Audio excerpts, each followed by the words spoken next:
Chapitre 5. La revenante Nie Xiao Tie.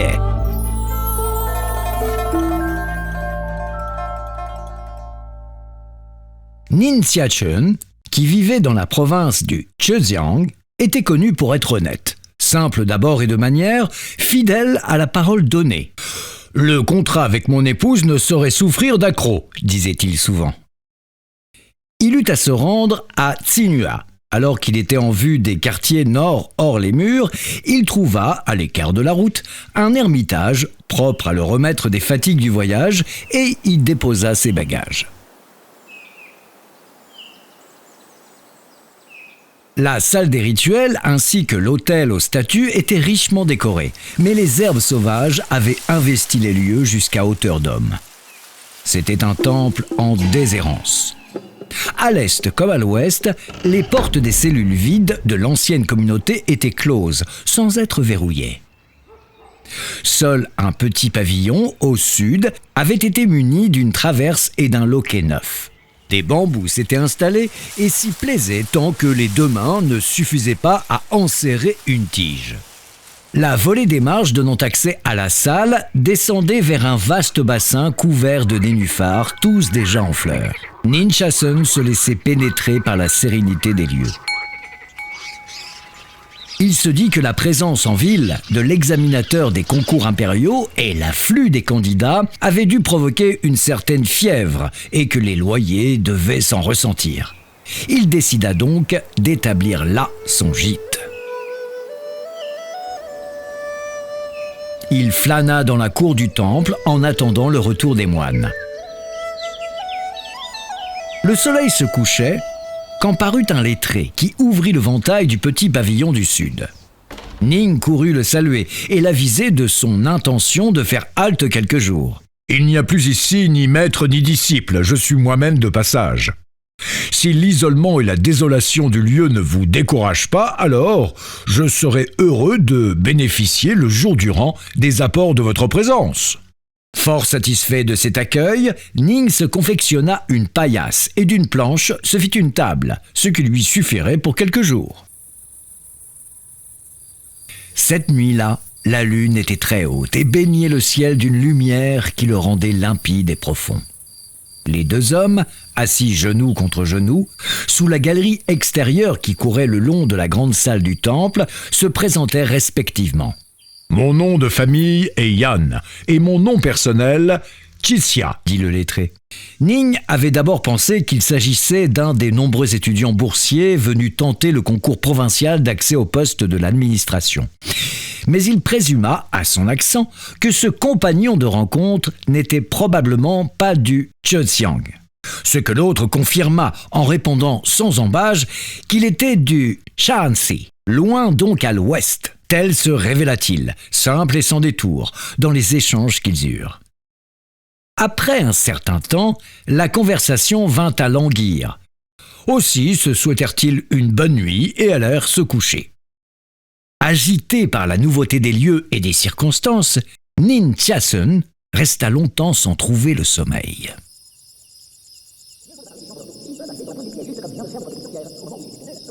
À un moment, il lui sembla entendre des voix qui lui parvenaient assourdies du nord de l'édifice. Quelqu'un résiderait-il donc là ? Il se leva, se tapit près d'une ouverture à motif décoratif ménagée dans le mur nord et risqua un coup d'œil indiscret. Il donnait sur une courette baignée par le clair de lune où bavardaient deux femmes.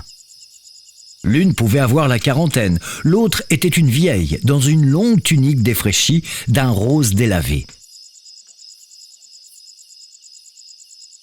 Un large peigne d'argent retenait son chignon.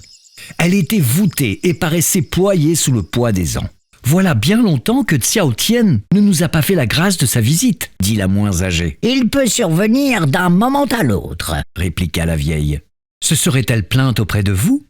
Je ne sache pas qu'elle se soit laissée aller se plaindre, mais il est évident que son sort lui pèse. La mansuétude ne me paraît pas de saison avec une fille assujettie, répartit la moins âgée. À peine venait-elle d'achever que parut une jeune femme de 17 ou 18 ans, pour autant qu'on pouvait en juger. et d'une singulière beauté. La vieille eut un rire enroué. Mieux vaut ne pas parler des gens dans leur dos. Ils peuvent arriver sur la pointe des pieds, juste comme vient de le faire notre petite sorcière. Au moment où il était question d'elle, heureusement que ce n'était pas pour médire. Comment le pourrait-on d'ailleurs ? Quand on la voit, qui semble sortie d'une peinture magnifiant la beauté, il est sûr que, si j'étais un homme, tu me ferais chavirer. Grand-mère, il n'y a que vous pour aller chanter mes louanges. On ne sait quelle tournure prirent leurs railleries, parce que Ning retourna se coucher sans écouter la suite. Il devait s'agir de la jambe féminine d'une famille voisine, venue là pour se raconter des histoires de bonnes femmes. Le calme ne revint qu'un bon moment plus tard. Ning s'abandonnait enfin au sommeil quand il eut la sensation d'une présence près de sa paillasse. Il se redressa sur son séant, les yeux à nouveau grands ouverts, mais incrédule.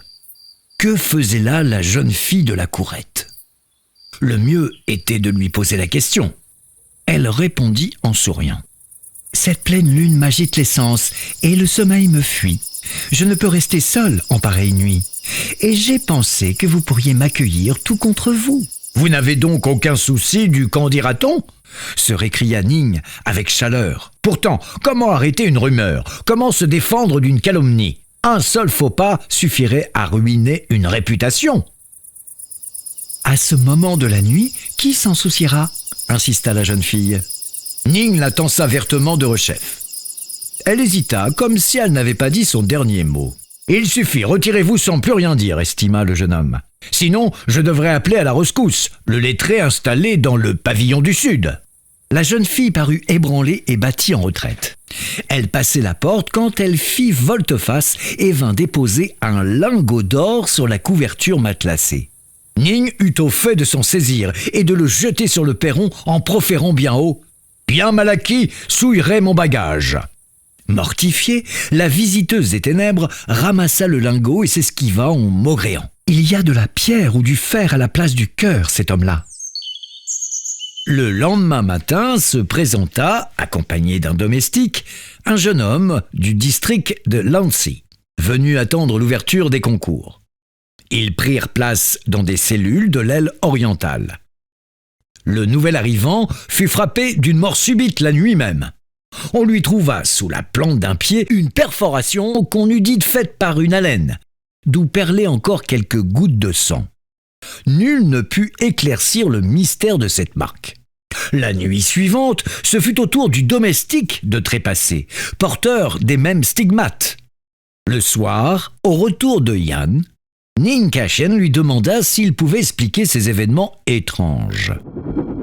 Yan y voyait l'empreinte de créatures maléfiques, revenants ou autres démons. Ning était un esprit simple et terre-à-terre. Il ne porta guère de crédit à pareilles explications. Au creux de la nuit, la jeune fille se présenta de nouveau à lui. « J'ai eu affaire à bien des gens, mais à personne encore qui eut le caractère aussi ferme que le vôtre. Vous avez réagi tel un sage, et je n'oserais avec vous recourir aux artifices de la tromperie. Mon nom personnel est Niesiao Tie, petite grâce, de la famille Né. Je n'avais que 17 ans quand je suis morte, et j'ai été enterrée à côté de ce temple. Je suis tombée sous la coupe d'un démon qui m'avilit en me forçant à toutes sortes de vilainies. Ne croyez pas que ce soit par plaisir que j'arbore un sourire enjôleur pour séduire les hommes, mais c'est sous la contrainte. Maintenant qu'il ne reste plus personne d'autre que vous, dont il puisse faire sa victime, vous avez tout à craindre des menées d'un esprit malveillant. » Sans fléchir sa vaillance, Ning ne dédaigna pas ses conseils. « Le lettré Yan sera votre meilleur rempart. Suivez-le comme son ombre. » Et pourquoi ne serait-il pas atteint par les sorts, lui aussi ? C'est un être peu ordinaire. Les esprits démoniaques s'en tiennent très éloignés. Et comment votre démon, à vous, s'y prend-il pour soumettre les gens ? C'est là où j'interviens. Les hommes que je charme et qui, avec moi, s'abandonnent, il leur perce sournoisement le pied avec une haleine et s'abreuve de leur sang chaud. Parfois encore, je captive mes dupes avec de l'or, qui n'est qu'une contrefaçon faite d'os de démons. Ils se repaient de leur cœur et de leur foi. Les femmes et l'or, la concupiscence et la cupidité. Ne sont-elles pas moyens efficaces de satisfaire les appétits des êtres grossiers ? Ning lui rendit 1000 grâces pour cette mise en garde et lui demanda quand il lui faudrait se prémunir contre les esprits mauvais. « Demain soir », répondit Ni Xiaotié. Elle fondit en larmes au moment de partir. « Je suis le jouet des flots amers et ténébreux, loin de tout havre de salut. Mais vous, qui n'êtes que probité et force d'âme, vous pourriez rompre les sortilèges qui m'asservissent. Si vous acceptiez de recueillir mes ossements, de les emporter, de les déposer en un lieu de recueillement, vous me rendriez comme une seconde vie. » Ning le lui promit sans la moindre hésitation. Il lui demanda où il fallait chercher. « Rappelez-vous-en bien, c'est au pied du tremble où des corbeaux ont fait leur nid. » Après quoi, elle disparut. Le lendemain, pour prévenir une sortie de Yan, Ning alla de bonne heure l'inviter à lui rendre visite et lui proposa pour une collation en fin de journée vin doux et mets légers. Il en profita pour examiner son hôte, se demanda ce qu'il pouvait avoir de si particulier. C'est alors qu'il dit souhaiter passer la nuit à venir dans la cellule de Yan, lequel se montra réticent, arguant de son caractère solitaire et de son souci de tranquillité. Ning fit la sourde oreille et, s'emparant de son couchage, s'en alla l'installer chez son voisin, qui, bon gré mal gré, dut lui faire de la place. Mais le mit en garde. « Je vous sais honnête homme et franc de caractère, alors sachez-le, il n'est pas sans risque d'accéder de but en blanc à certains mystères. C'est pourquoi il serait inopportun que vous vous intéressiez de trop près à mes bagages. Nous aurions l'un et l'autre à le regretter. » Ning s'engagea à tenir compte de cet avertissement, et chacun de son côté s'apprêta à se coucher. Yan plaça sa besace sur l'appui de la fenêtre. À peine s'était-il abandonné au sommeil qu'il ronflait en ébranlait les murs. Pour Ning, parvenir à s'endormir était une gageure. On en était à la première veille quand une ombre s'approcha, furtive, de la fenêtre et vint plonger un regard fulgurant dans la cellule. Ning, pétrifié par la peur, allait alerter Yan quand la besace s'ouvrit et libéra un objet aussi lumineux qu'une sangle de soie blanche. En un éclair, il fracassa la croisée de pierre, cingla l'ombre et se glissa dans la besace. Pleinement éveillé, Yan se leva, tandis que Ning jouait l'endormi pour mieux observer en tapinois.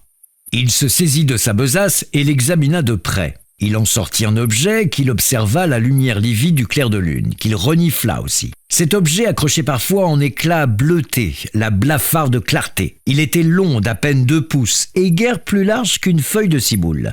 Yan l'enveloppa précautionneusement de plusieurs épaisseurs de chiffon et le replaça dans la besace éventrée. « Diable de démon !» maugréa-t-il. « Il lui en faut de l'audace pour s'aventurer jusqu'ici.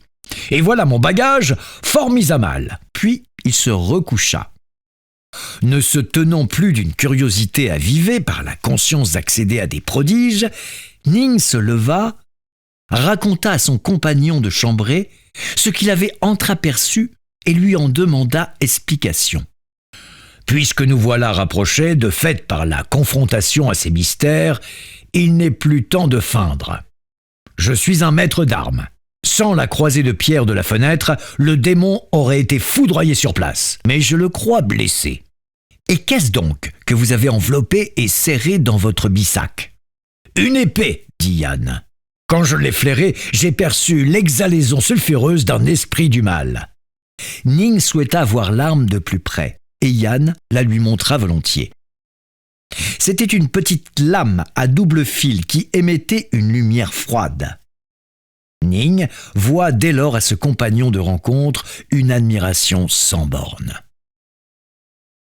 Au petit matin, il scruta le terrain au-delà de la fenêtre et découvrit des traces de sang qui le menèrent au nord de l'ermitage, au milieu d'un ensemble de tertres funéraires à l'abandon, dominé par un tremble dont la cime portait un nid de corbeaux.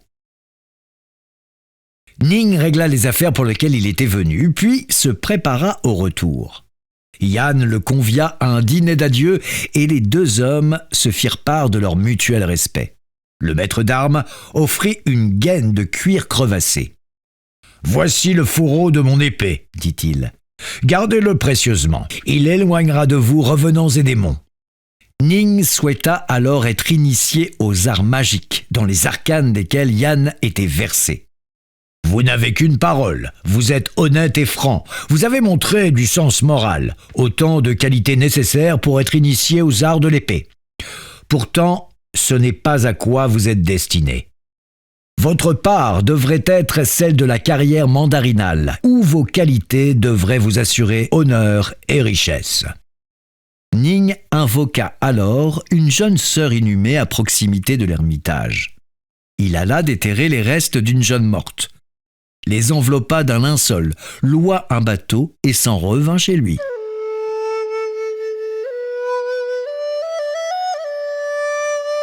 Le cabinet d'études de Ning se trouvait aux marges de la bourgade où jouxtait une friche. Il y creusa une tombe, y déposa les restes de Nie Xiaotie et leva un tertre qu'il put voir à tout moment. Il y déposa des offrandes et fit une libation en s'adressant au man de la disparue. « Pauvre âme orpheline, j'ai fait en sorte que nos demeures soient proches. Aussi partagerons-nous nos chants et nos larmes. Puissiez-vous aussi échapper au harcèlement lubrique d'un démon avide de sang neuf. J'espère que vous recevrez en bonne part ce vin que je vous verse, bien qu'il ne soit pas des plus doux. » Une fois dites ces paroles empreintes de solennité, il retournait à sa demeure quand une voix dans son dos le héla. « Ne marchez pas si vite, attendez-moi !» Il se retourna. C'était Nie Xiaotie. Elle vint à lui et le remercia avec effusion. « Vous avez loyalement tenu promesse et vous êtes dévoué comme pour une amie. Dû-je mourir 10 fois, jamais je ne pourrai m'acquitter de ma dette envers vous. De grâce, laissez-moi vous accompagner à votre logis et présenter mes respects à mes beaux-parents. Je pourrais aussi bien devenir votre concubine ou votre domestique. Rien venant de vous ne me rebutera. » Ning, pour la première fois, lui porta vraiment attention. Son teint, tendre et rose, était lumineux et semblait refléter les mouvements du ciel. Ses petits pieds avaient la délicatesse de pousses de bambou. Dans la clarté du jour, ses charmes opéraient sur lui plus sûrement qu'à la lueur blafarde de la lune. Il la conduisit dans la bibliothèque, lui fit prendre place et la pria d'attendre un moment, le temps de prévenir sa mère. Cette dernière tomba des nues. Elle objecta que sa bru était alitée à cause d'une longue maladie et qu'il serait inopportun et malséant de la tenir informée. Il convenait de lui éviter un choc. Pendant cet entretien, Xiao Tian entra à petits pas si légers qu'elle paraissait ne pas toucher le sol et vint se prosterner devant la maîtresse de maison. Ning fit les présentations très sobrement. Xiao Tian. Sa mère, interdite, considérait la jeune fille avec angoisse. « Je me présente à vous, esseulée, abandonnée, sans parents ni frères. La bonté du jeune maître s'est épandue sur moi comme la pluie et la rosée sur les fleurs. Je ne désire rien tant que d'être à son service, comme le serait une épouse, ma vie durant, pour lui rendre grâce de ses bienfaits. » Elle paraissait si gracieuse, si avenante, que la mère de Ning prit sur elle de lui adresser directement la parole. « Je suis ravi de la haute estime en laquelle vous tenez mon fils et entends bien votre désir de vous mettre tout à son service. Mais je n'ai que lui de fils, et c'est lui qui doit assurer la continuation de la lignée. J'ai donc quelques réticences à lui permettre de lier son destin à un spectre. » « Permettez à votre obligé de vous parler sans phare. Je conçois que vous ne puissiez accorder votre confiance à une créature revenue des sources jaunes. Permettez-moi au moins de servir votre fils comme une sœur son grand frère et de prendre chaque jour soin de votre personne. » Touchée par cette sincérité et compatissante à son égard, la mère de Ning se laissa fléchir. Xiao Tian émit aussitôt le souhait de présenter ses respects à sa belle-sœur, mais on invoqua la maladie de celle-ci pour ne pas y accéder. Xiao Tian se rendit alors à la cuisine où elle prépara le repas à la place de la maîtresse de maison. Elle se déplaçait avec aisance comme si les lieux lui étaient de longtemps familiers. À la tombée du jour, la mère de Ning, fort peu rassurée, pressa Xiao Tian de regagner son lieu de repos, sans l'avoir laissé approcher d'un lit. Xiao Tian lut dans ses pensées et gagna le cabinet d'études du fils. Mais au moment d'en franchir le pas de porte, elle arrêta son mouvement. Elle s'attarda un moment à l'extérieur de la pièce, comme si quelque chose lui faisait peur. Ning la pria d'entrer. « Il flotte dans cette pièce une odeur repoussante. C'est elle qui a fait que, de tout votre voyage de retour, je n'ai pas pu vous apparaître et vous tenir compagnie. » Ning comprit que c'était le talisman du maître d'armes qui agissait, et il le suspendit dans une autre pièce. Xiao Tian, alors, franchit le pas et prit place près d'une chandelle. Elle ne rompit le silence qu'au bout d'un bon moment. « Étudiez-vous le soir ? J'ai appris le sutra de Paramiti étant jeune, mais j'ai presque tout oublié. Peut-être pourriez-vous m'en prêter le codex ? La nuit, je pourrais m'adonner à sa lecture, et vous me corrigeriez quand vous en aurez le loisir. » Ning y consentit. Elle resta assise, à nouveau silencieuse. À la fin de la deuxième veille, elle était toujours là et ne semblait pas décidée à bouger. Comme Ning la pressait de s'en aller, elle prit un air malheureux. « Une âme solitaire, venue de lointaines contrées, redoute par-dessus tout une tombe isolée en une terre inconnue. Je ne dispose que d'un lit dans ce cabinet d'études, et il serait inconvenant que frères et sœurs partagent pareille intimité. » Xiao Tian se leva, l'air contrarié, au bord des larmes. Elle esquissa un pas, puis le suspendit. Elle se résolut, bien à contre-cœur, à se retirer, et, sitôt passé le pas de la porte, s'évanouit. En son fort intérieur, Ning était loin d'être aussi ferme qu'il l'avait laissé paraître, et l'attendrissement le gagnant, il eût volontiers fait installer une couche pour qu'elle puisse passer la nuit à ses côtés. Mais il ne voulait rien entreprendre qui pût mécontenter sa mère.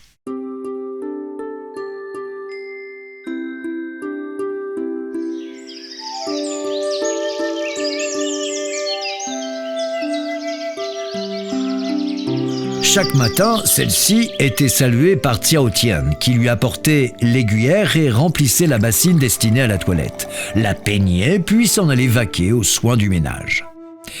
Elle prévenait toutes les attentes de la mère du jeune maître.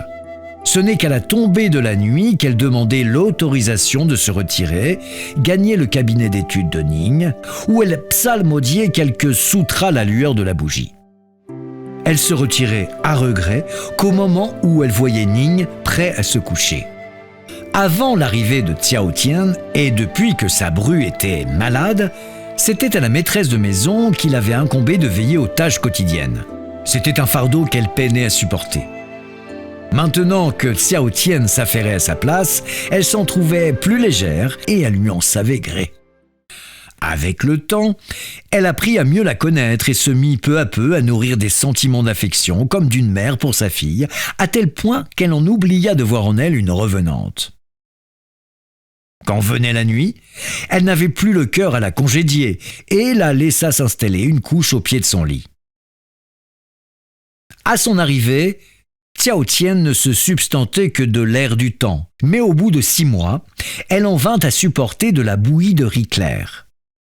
Mère et fils la tenaient en grande estime et affection et préféraient laisser passer un ange plutôt que d'évoquer d'où elle venait, ce que d'ailleurs personne n'aurait pu soupçonner.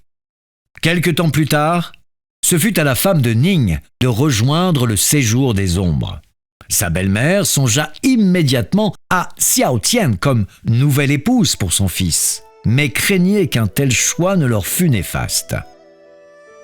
L'esprit Xiao Tian pouvait lire dans les pensées de la mère de Ning.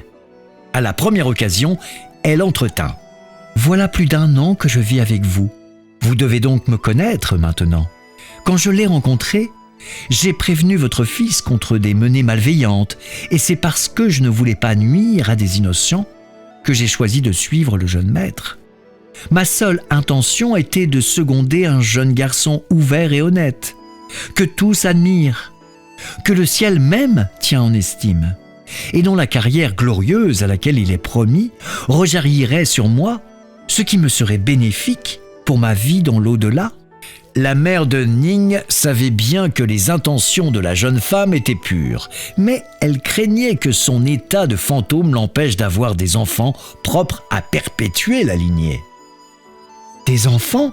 C'est le ciel seul qui décide de nous en accorder ou non, reprit la jeune femme.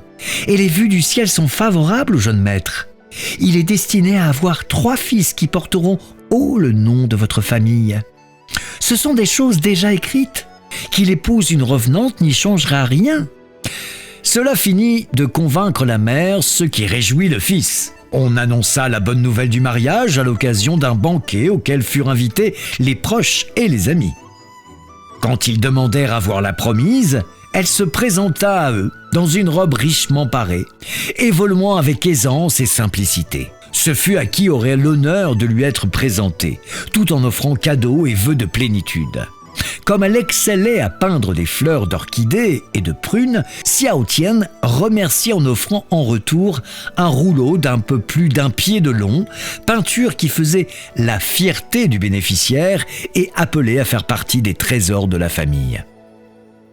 Un jour qu'elle était à la fenêtre, Xiao Tian sembla chercher des yeux quelques objets égarés, l'air anxieux, et finit par demander « Où est donc le fourreau de cuir ?» « Comme tu le redoutais, je l'ai enveloppé et rangé en un lieu où tu n'accèdes pas. Je me suis exposé au souffle des vivants depuis assez longtemps pour n'avoir plus lieu de le craindre. Au contraire, je serais rassuré si tu allais le chercher et le suspendais au-dessus de notre lit. » Ning lui demanda la raison de ce revirement. « Voilà 3 jours que je me sens oppressée, avoua-t-elle.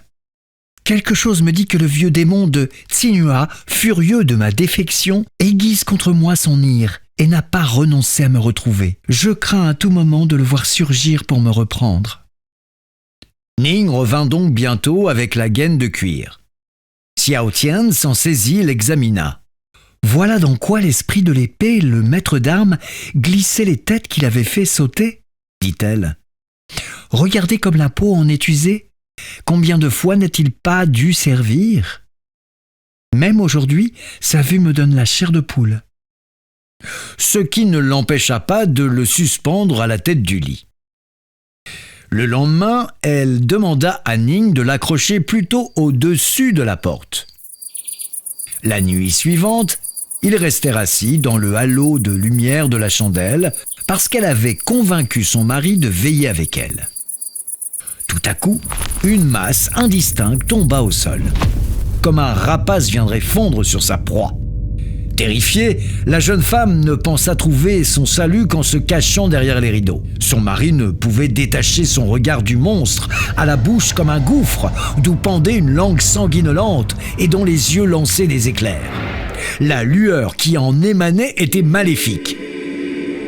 La lippe retroussée découvrait les crocs et les pattes griffues s'agitaient, prêtes à tout happer. Arrivé à la porte, pourtant, il recula, hésita longuement, puis s'approcha pas à pas de l'étui de cuir et le décrocha d'un coup de griffe, comme s'il voulait l'éventrer en le lacérant. Soudain, avec 1000 crépitements, le fourreau enfla jusqu'à atteindre la taille d'une grande panière de terrassement. Il en jaillit un génie qui empoigna le démon et l'enfourna dans le récipient. Le silence se fit, pendant que le fourreau rétrécissait pour reprendre sa taille initiale. Ning Ka-shen était resté bouche bée, comme pétrifié. Xiao Tian quitta sa cachette. « Cette fois, les ennuis sont bien finis !» s'écria-t-elle joyeusement. Ils examinèrent le fond de la gaine de cuir, qui ne contenait que quelques gouttes d'un liquide clair, comme de l'eau de roche, et rien de plus.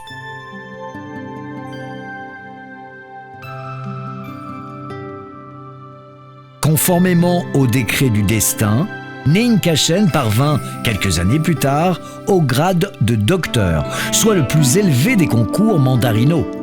Xiao Tian lui donna un garçon. Il en eut 2 autres, un de chacune des concubines qu'il épousa par la suite. Tous 3 connurent des carrières qui firent honneur à leur famille.